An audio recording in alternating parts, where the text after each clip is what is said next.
I just felt like my playing was really bad and that like I couldn't do anything. And I remember my teacher saying like, oh, that just means you're growing.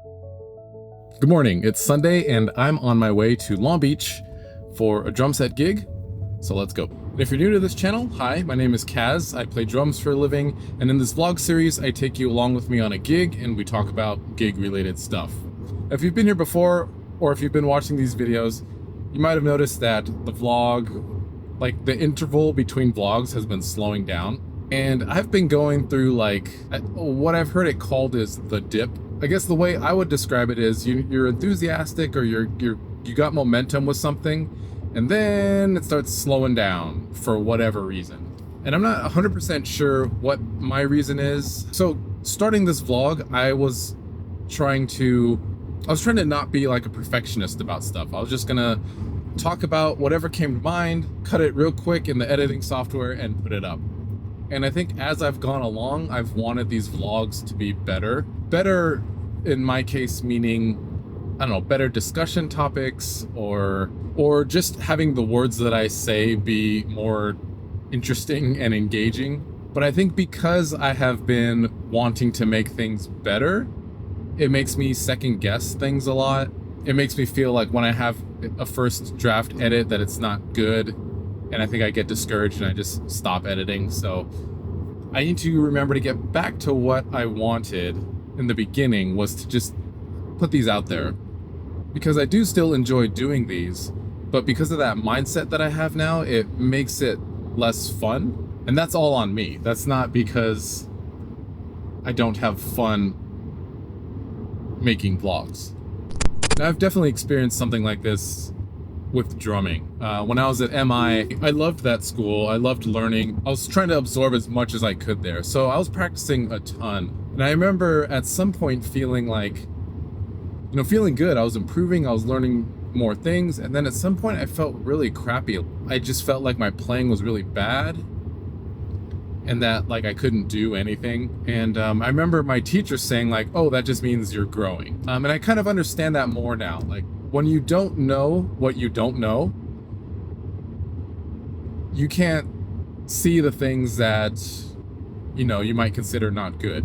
And when you get to a new level, you have a different point of view, or you have more experience now, and you're like, that whatever pattern that I did, that's kind of sloppy. Like, oh, this other thing that I thought I was good at, actually, I'm not great at that. I need to get better at that. I'm not quite sure that's where I'm at with the vlog, or that's the same reason, but that's what I was going through with music.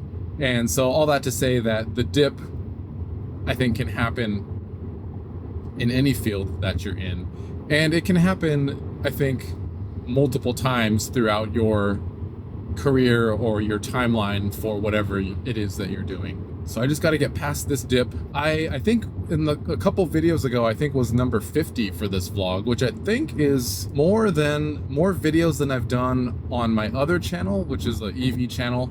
Yeah, so I'm proud of that. I got to remember, that's a lot of videos. Well, at least for me, that's a lot of videos. So I want to keep that momentum going. I just got to get out of this dip. Something else that causes this dip is right now I'm stuck on a video. At this point, the last video I posted was me in the studio. And the next video is doing a gig for Japangelis and King's Hawaiian. But I didn't talk very much. I could always film after the fact, but I'm stuck now with like what to talk about, how to make it interesting, all that kind of stuff. All right, well, plans changed a little bit at this gig. Originally, the music director said I was going to be playing on, I forget what they call it, SPD or something. It's like a electronic pad that you hit that has a bunch of different sounds on it, because they were going to do an acoustic set today, and they didn't want a full acoustic set, which already was a little bit of a bummer because these kind of gigs are really the only drum set gigs I do these days, so I was a bit bummed that I wasn't going to be able to play drum set. But then when I got there, I guess there was a little miscommunication. Someone thought that they had that instrument and they didn't. So I ended up having to play cajon, which is fine. I hadn't played cajon in a long time. And honestly, it's not my favorite. Like, I'm not a hand percussionist, and I never really learned like proper technique on a cajon. So by the end of both sets, my hands were a bit sore, but I made it through. The set sounded fine. Got to play with some cool musicians. And yeah, it was just a minor change to the original plan, but everything worked out a-okay. Well, that's about it for this vlog. If you've made it this far, thanks so much for watching all the way to the end. Subscribe if you haven't already, and I will see you soon. Bye.